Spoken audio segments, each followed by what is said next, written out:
Yo soy Eduardo Luis. Qué calor no solamente es la canción que escuchas en las quinceañeras a la cual todos empiezan a bailar, es lo que todos los tejanos han estado diciendo desde antes que empiece el verano. ¿Qué está pasando con esta ola de calor que nos está sacudiendo a todos? ¿Por qué es que parece que los días no bajan de los 95 grados durante el día y no bajan de los 80 grados durante la noche? Para eso tengo que platicar con mi amiga. Ella es la chica del clima MX, así es como tú la conoces en las redes sociales. Ella me acompaña el día de hoy en El Reporte, este podcast especial donde platicamos sobre lo que está pasando con esta ola de calor que parece que está expandiéndose, pero no quiero adelantarme. ¿Cómo estás, Marlene? Hola, ¿qué tal? Muchísimas gracias por la invitación. Definitivamente es un honor para mí estar en El Reporte. Es un programa que personalmente lo he escuchado, que admiro, sobre todo porque tu información es bastante eficaz y bastante verídica. Entonces,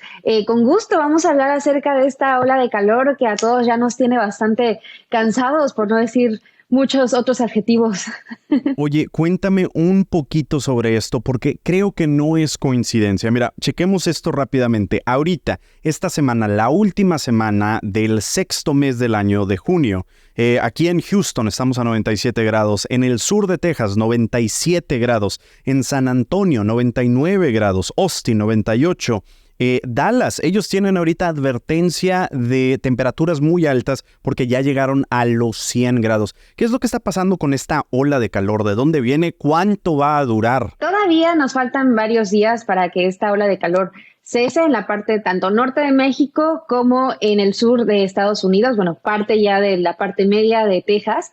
En este momento, pues, estamos justamente en medio de ese domo de calor que de hecho viene en trayectoria desde México, que surgió desde el centro de México, que estuvo atormentando por casi 3 semanas, en diferentes fases en el centro de México, y bueno, por ahora está en esta parte, ¿no? Noreste y Texas. En cuanto a su finalización, se estima que para el fin de semana ya haya empezado a cambiar las condiciones meteorológicas, sobre todo porque, bueno, en el caso de las olas de calor, digamos que lo que se mantiene es el tiempo estable, o sea, que no haya demasiados movimientos en la atmósfera como usualmente tiene que haber de forma natural. Hace que el ambiente, el viento, todo se mantenga de forma estable. Justo por eso vemos los cielos súper azulados, pero también no vemos casi nubes. Otra cosa que podemos notar en ciudades como Houston, pues es la cantidad de contaminantes que justamente solamente empeoran la calidad del aire y que hace que esto, no sé, se sume a estas condiciones tan complicadas en estos días. Definitivamente es algo que nos llega de sorpresa, sobre todo porque son temperaturas que usualmente en Texas se estiman para julio, tal vez pasando todavía la segunda semana de julio, agosto. Sin embargo, todavía no están dentro de los parámetros que podríamos decir que ya pasamos, no sé, algún tipo de límite y todo. No, de hecho, tengo aquí el récord de la más alta temperatura que ha habido en la ciudad de Houston, al menos, y es de 109, que fue en agosto del 2011. Entonces, algo importante que hay que destacar es que una cosa son las temperaturas que están justamente de forma medible en la atmósfera, que es tomada por los radares, pero también por las estaciones meteorológicas sistematizadas que están en las zonas distintas, en las distintas zonas de Texas y en la parte del noreste de México. Y otra diferente también es la sensación térmica que nosotros podemos sentir. Esta sensación obviamente va unada a otras cosas, justamente por esta estabilidad, sobre todo también por la humedad, de que tanta humedad haya no en el aire, es como nosotros podemos sentir las temperaturas. Sin embargo, y aunque usted no lo crea, todavía no hemos roto ningún récord. Sin embargo, estamos todavía bastante temprano en lo que es el verano, apenas ha comenzado hace unos días, entonces todavía está por verse qué va a pasar en las siguientes semanas. Creo que es muy importante recordar de que aunque nosotros estemos diciendo qué calor a manera de lo que nos guste o no, el calor también trae consigo un montón de daño que se puede causar, entre muchas cosas, la deshidratación, el que uno esté bajo el sol mucho tiempo, se empieza a calentar el cuerpo humano. ¿Cuáles son algunos de estos riesgos y cómo es que nosotros podemos prevenirlo? Ya que, como mencionaste, hace un par de días empieza el verano, muchos de los niños están fuera de clases y obviamente quieren ir a la piscina, quieren ir al lago, quieren ir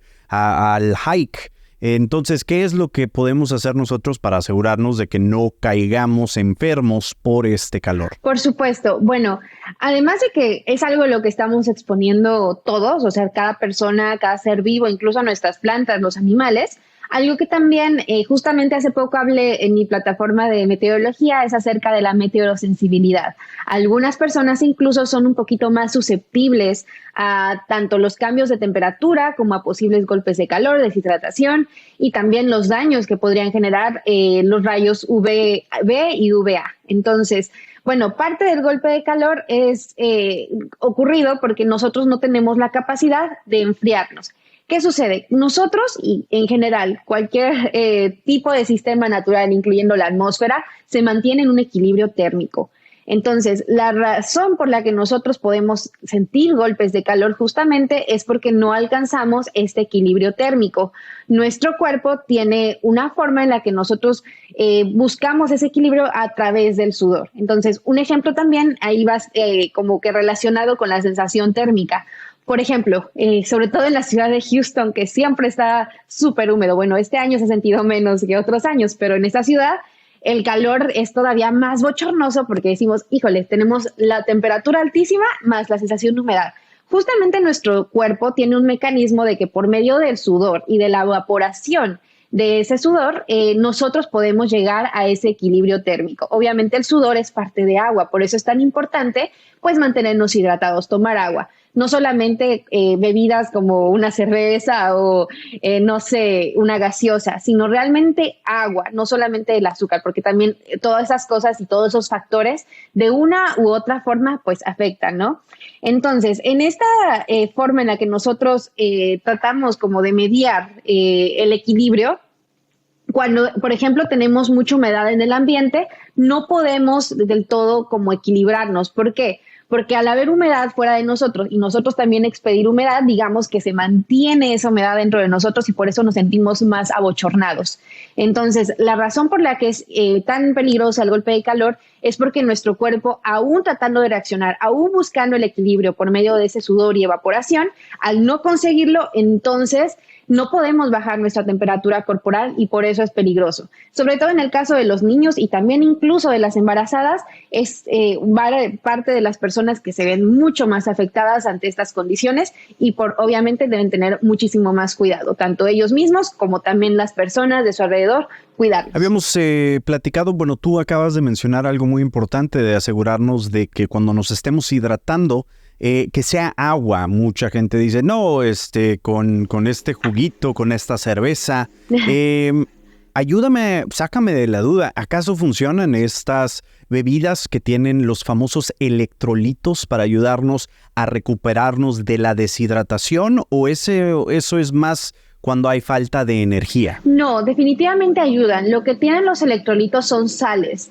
Y la sal como tal tiene esa cualidad de ayudarnos a mantener más agua dentro de nosotros. Digamos que hace que cualquier molécula de agua se mantenga como que la contiene. Entonces, justamente por eso te los recomiendan tantos estos electrolitos, tanto cuando estás como en condiciones de muchísimo calor, pero incluso cuando te llegas a enfermar del estómago y que obviamente eso afecta mucho como la cantidad de agua que nosotros tenemos de forma interna.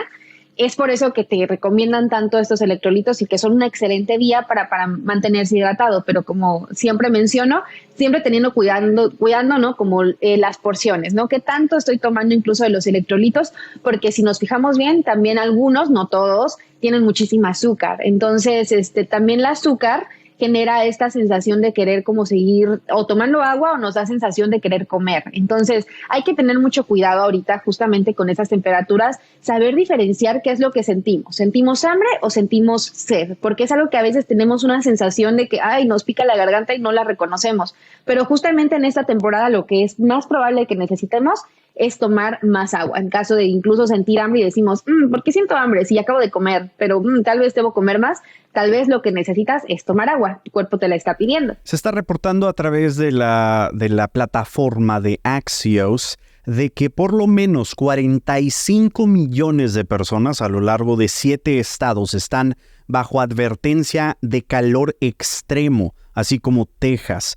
Para nuestros amigos en el centro de los Estados Unidos, al norte de Texas, que están a punto de ser parte de esta gran experiencia que se llama el calor extremo o la ola de calor. ¿Qué nos puedes mencionar sobre el usar sunscreen o bloqueador solar? ¿Qué tan importante es? ¿En realidad es de beneficio para mí o con que yo traiga, por ejemplo, una camisa de manga larga, de esas que dejan que yo respire un poco más, especialmente para mis amigos que trabajan afuera, en el exterior? Pues es sumamente importante el uso del bloqueador solar. Algo que me gustaría compartirles es que justamente la atmósfera nos ayuda a filtrar parte de esa radiación que nosotros recibimos en este momento, sobre todo en el verano. Como tal, nuestro planeta, en el sistema Tierra, tiene varias funciones también de justo de equilibrio en la que recibe los rayos del sol. Parte de nuestros rayos son absorbidos por nuestro planeta, por la corteza terrestre, y que justamente se emite cuando es el anochecer, que es como ese cambio de temperatura diurna. Otra forma en la que literalmente se filtra es por medio de la atmósfera. La atmósfera tiene varias capas, que justamente en la segunda capa de nuestra atmósfera está nuestra capa de ozono. La capa de ozono es la que nos ayuda a filtrar justamente tanto los rayos UVB y UVA, que justamente son los de radiación más corta y radiación larga. Entonces, la atmósfera nos ayuda a filtrar el 90% de esa radiación. Incluso, aunque ustedes no lo crean, las nubes tienen el poder de absorber el 20% de esa radiación. Cuando usted ve las nubes entre más blancas que se ven o incluso hasta las grises, pueden tener esa capacidad de absorber la radiación y que solamente entre el 80% de toda la radiación que podría haber absorbido de por sí. Entonces, si ya la atmósfera absorbió 90%, pues entonces el otro 10% parte también es absorbido por los océanos, parte por las nubes, y es lo demás de lo que nos llega a nosotros. En las condiciones actuales que hay tanta estabilidad atmosférica que no vemos nubes. Entonces nos quita una forma también en la que se puede absorber la radiación, y por eso es más probable que nos llegue directamente a nosotros. Los rayos UV tienen la capacidad de adentrarse a nuestra piel. Entonces, es por eso el uso del sunscreen es tan necesario. Hay varios tipos en el mercado. Hay algunos que son del tipo mineral y algunos que son químicos. Los del tipo mineral crean una barrera que en este caso lo que hace es como reflejar, como si nosotros no lo vemos. Nos ponemos nosotros la cremita y ya. Pero en realidad, si nosotros pudiéramos tener la capacidad de ver en otro tipo de radiación, veríamos que nos estuviéramos poniendo una capa blanca y que nos convertimos como en nubes que también absorbemos esa radiación para que no entre directamente a nuestra epidermis. En el caso de los bloqueadores químicos, por ejemplo, crean el efecto de como si nos pusiéramos una mascarilla de barro. Nosotros no lo podemos ver, pero en esa longitud de radiación, si pudiéramos verlo, sería una máscara negra que lo que hace literal también es absorber. En el caso del otro lo expande, en otro lo absorbe. Entonces, algo importante del bloqueador solar es que se tiene que estar reaplicando, porque todos los que, aunque nosotros veamos números, por ejemplo, de 50, 60, 70, hasta de 100, lo único que nos da como una idea es la cantidad de tiempo que nos va a proteger. No es que uno sea más fuerte que el otro, sino que algunos tienen la capacidad de tener más tiempo en nuestra piel, por lo que se tienen que estar reaplicando cada 3, 4 horas, dependiendo qué tan expuesto está usted al sol en el día, tiene que reaplicárselo. Por ejemplo, si ahorita los niños se meten a la alberca, entonces los bloqueadores pierden cierta capacidad de duración cuando se exponen al sudor o al agua. Entonces también tienen que, por eso, estarse reaplicando, ya que justamente en días como hoy y justo con este domo de calor que está encima de nosotros, la radiación está, los índices de UV está altísimo. Entonces, con 15 minutos que usted se exponga al sol, entonces es nada más con eso necesario para que se empiece a quemar su piel, y pueden generarse desde quemaduras en primer grado hasta segundo grado por no decir más. Tenemos que platicar sobre esto porque si no, mi abuelita se va a enojar si no te pregunto esto. Ella tenía un dicho que entre más calor haga durante el verano, más frío va a haber. ¿Acaso esta ola de calor que estamos viendo, este domo donde tenemos demasiadas temperaturas muy altas, acaso esto es un pequeño vistazo a lo que veremos, pero en lo opuesto en la temporada del invierno? Podría ser. No podría como realmente asegurarlo. Son dichos que tal vez nos heredaron nuestros abuelitos y que a veces es curioso porque dentro de lo que ellos podían conocer e interpretar tenían bastante razón. En este caso todavía es un poquito temprano para saberlo. Sin embargo, bueno, estamos en medio de una transición de lo que es el fenómeno de la niña al fenómeno del niño. Este fenómeno es algo que ocurre en específico en el Océano Pacífico. Cuando nosotros tenemos temperaturas más bajas, se llama fenómeno de la niña. Cuando en el Pacífico más bien se empieza a calentar más de lo normal, tenemos el fenómeno del niño. La última vez que tuvimos una transición de niño a niña fueron varias cosas que sucedieron. Por ejemplo, en Texas, cuando fue la tormenta invernal que afectó muchísimo a Houston, fue justamente durante ese periodo de transición entre un fenómeno y otro.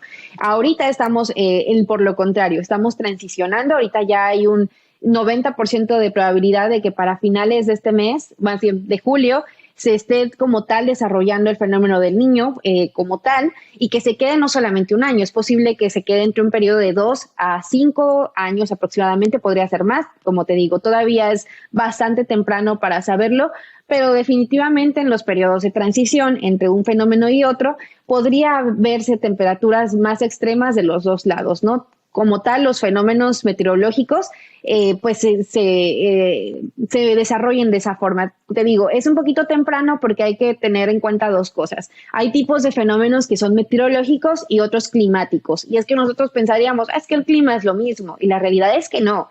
Los fenómenos meteorológicos son fenómenos que ocurren en periodos de minutos, horas y hasta días, con márgenes de probabilidad de que, por ejemplo, cuando nosotros hacemos un pronóstico, que ocurran más certeros si nosotros pronosticamos con 24 o 48 horas de tiempo promedio. Pero en el caso del clima son patrones que tiene la atmósfera en un lugar determinado por largos periodos de tiempo, o sea, de 30 años en adelante. Entonces, al ser el fenómeno del niño algo climático, todavía tendríamos como que seguir viendo información del pasado de cómo se ha desarrollado este fenómeno en otros momentos y hacer algunas comparativas, igual forma verle, bueno, toda esta variabilidad climática, que es, bueno, son todos estos factores meteorológicos afectando a largo plazo, justamente porque, bueno, actualmente hay muchísimo más desarrollo humano en la parte de que hay muchísimas fábricas, muchísimos más autos, todo ese tipo de cosas obviamente afectan para cómo podríamos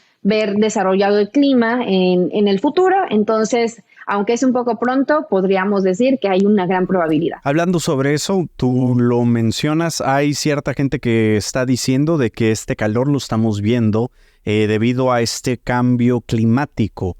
Causado por el hombre, causado por nuestro impacto a este mundo, mientras que otros dicen que solamente es algo que ocurre, que es parte del ciclo del mundo. ¿Qué puedes comentar sobre esto? De lo que tú sabes, ¿piensas que al nosotros estar un poco más insistentes en la manera como tratamos del mundo de manera negativa, acaso eso está acelerando este proceso o este ciclo y es lo que, pues, como resultado vemos estas temperaturas extremas? Por supuesto, pues la realidad es que sí, algo que, bueno, siempre se ha tenido, ¿no? Como un debate entre los científicos de diferentes rubros y partes del mundo es qué tan cierto es este cambio climático. La realidad es que según los registros que hay del planeta incluso, ¿no? Registros que tenemos hechos ya a mano como los seres humanos desde el siglo pasado, pero también algunos registros que se han logrado acceder a ellos por medio de la investigación de muchísimos expertos, obviamente hemos tenido en cuenta que hay diferentes cambios climáticos registrados. Incluso nosotros sabemos que hay animalitos que existieron antes de los dinosaurios, Justamente esos animales, parte del por qué ya no existieron cuando llegaron los dinosaurios, fueron justo por cambios climáticos que se desarrollaron en la Tierra. Estos cambios no solamente eran de frío a calor, sino al contrario, también tuvimos varias eras de hielo que justamente hasta hicieron películas al respecto, ¿no? Que decían los neandertales y los animalitos y los congelados y los mamuts. Bueno, las eras de hielo son una realidad, son parte de los cambios climáticos que ha tenido el planeta de forma natural. Pero, aquí está el pero, el calentamiento global es una realidad en sentido de que todo lo que pudo haber ocurrido en un periodo largo de tiempo, estamos hablando de momentos de 100, 200, 300 años, todo eso que podría haber cambiado en la Tierra está pasando en 5, 10, 15 años, en muchísimo menos tiempo. Entonces, hay muchísimos debates acerca de la variabilidad climática o el cambio climático, justamente, porque la variabilidad climática toma en cuenta las cosas antropogénicas, o sea, el uso del auto, las fábricas, el uso de los recursos naturales, la explotación, esto de que está sucediendo en el océano, si tenemos plástico, todo ese tipo de cosas son tomadas en cuenta para justamente construir un por qué está cambiando de forma tan rápida. Entonces, probablemente el cambio climático sea algo relativamente natural, pero el calentamiento que estamos viendo en este momento, eso sí no es natural. Eso es provocado por el ser humano justamente porque se emiten demasiado gases de efecto invernadero en la atmósfera que justamente es lo que hace que nuestra atmósfera pues se quede más caliente, que esté como que, bueno, hay varios mecanismos que ocurren ahí, pero sobre todo es ese, tanto la contaminación que existe en el planeta, el hecho de que haya mucha más tala de árboles justamente para la construcción, para diferentes cosas que el ser humano necesita.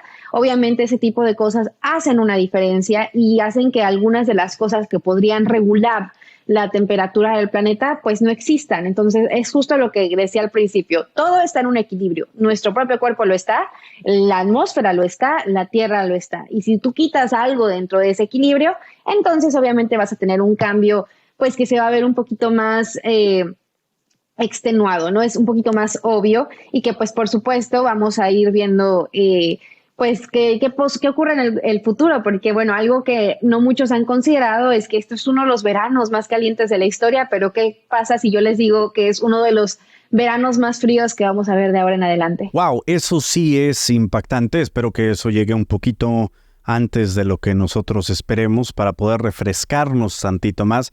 Pero es que toda esta información que tú nos estás compartiendo, no solamente la compartes aquí, también la compartes en tu cuenta de Instagram. Si no la estás siguiendo, mi amigo, mi amiga, Chica del Clima MX, todo junto, búscala en Instagram. Cuéntanos un poquito sobre el contenido y por qué este tipo de contenido, Marlene. Por supuesto, bueno, @Chica del Clima MX es una plataforma en la que me enfoco justamente en compartir divulgación científica acerca de meteorología. Esta plataforma la inicié hace ya casi 3 años, pero bueno, en este caso comenzó de forma distinta. Antes comenzó un poco con la parte de previsión meteorológica para México, que es justo de donde yo soy. Actualmente ya no resido en México, pero ha cambiado también mi proyecto conmigo, ¿no? En este caso, bueno, la divulgación para mí es algo primordial porque definitivamente creo que para que nosotros pongamos atención a la crisis climática ya que hay actualmente, lo que se necesita es saber por qué está sucediendo. Y no hay otra forma de saber por qué sucede sino es a través de la educación. Y pues yo creo que hay términos y mucha información que debería estar al alcance de todos. Algo que no nos enseñan mucho en la escuela desde niños es justamente la meteorología y es algo que existe con nosotros. Nosotros compramos las cosas de nuestra casa, incluso la ropa, todas nuestras actividades están justamente determinadas por la meteorología, por cómo se actúa el tiempo en el lugar donde estamos. Entonces, bueno, de ahí surge este proyecto personal. Mi pasión desde niña ha sido ver el cielo y bueno, quería compartir algo de lo que yo sé y que he aprendido, bueno, en este largo recorrido académico que he tenido. Entonces, bueno, yo feliz de poder poner mi granito de arena y ojalá disfruten si ven algo que les interese, porque bueno, puedo explicarles desde el por qué las nubes, cómo se forman, hasta cosas un poquito más complejas, como lo que es el fenómeno del Niño, también cosas que son curiosas, como el porqué de las auroras boreales o el porqué de las tormentas, que las nubes tienen formas y que tienen nombres. En fin, es muchísimo lo que podemos descubrir acerca de la atmósfera. Te doy muchas gracias, Marlene, por estar conmigo, por ser parte de este reporte especial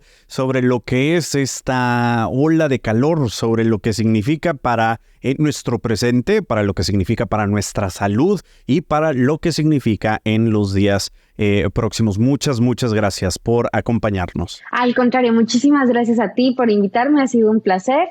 Y pues bueno, espero que todos estén pasando un excelente día, que puedan el día de hoy tomar en cuenta mis palabras, pónganse protector solar, tomen suficiente agua para que, bueno, estén preparados ante cualquier cambio en la atmósfera, que no se preocupen, ninguna condición meteorológica dura para siempre, siempre están en cambio y pues muy pronto vamos a comenzar a ver lluvias. Muchas gracias por estar con nosotros y a ti, amigo, amiga, que escuchas o que estás viendo esto, te doy gracias porque también nos acompañaste en este reporte especial.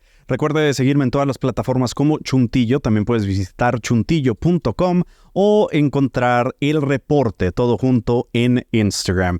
Eso fue todo el día de hoy. Yo soy Eduardo Luis y nos vemos hasta la próxima.